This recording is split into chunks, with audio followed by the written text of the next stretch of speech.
In today's video, I'm going to teach you how to customize Microsoft Copilot templates to suit your specific needs.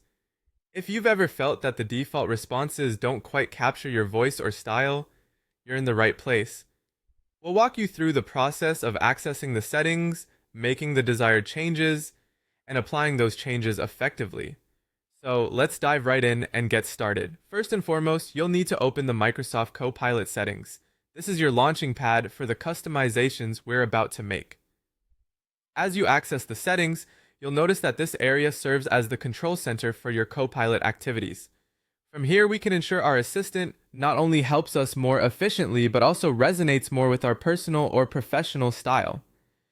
Once you've opened the settings, you'll want to navigate to the section for templates or default responses. This step is all about finding the catalog of predefined templates Microsoft Copilot uses by default. These are the templates that dictate the standard replies and prompts you receive as guidance during your work. By accessing this section, we open the door to many possibilities for making the tool truly your own. After navigating to templates or default responses, it's time to select a template to edit. This step involves choosing the specific reply or template you'd like to customize.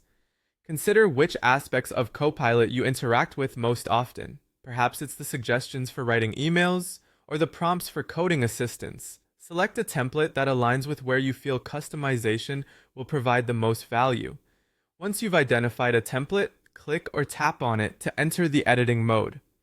Now, with a template selected, you can modify its content or style to your preference.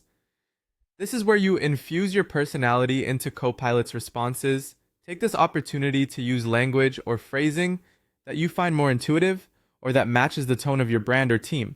Whether it's making the tone more formal, tweaking for brevity, or adding a touch of humor, ensure the changes align with how you want Copilot to interact with you or your collaborators. After making your edits, the final and crucial step is to save these changes and apply them for future use. It's easy to overlook, but without saving, all your meticulous edits won't take effect. Hit that save button to cement your preferences. This ensures that the next time you lean on Copilot for assistance, it will greet you with the tailored responses you've designed. And there you have it. By following these steps, you've now customized your Microsoft Copilot to better cater to your needs. Feel free to revisit and adjust these templates as your requirements evolve. Thanks for watching, and I hope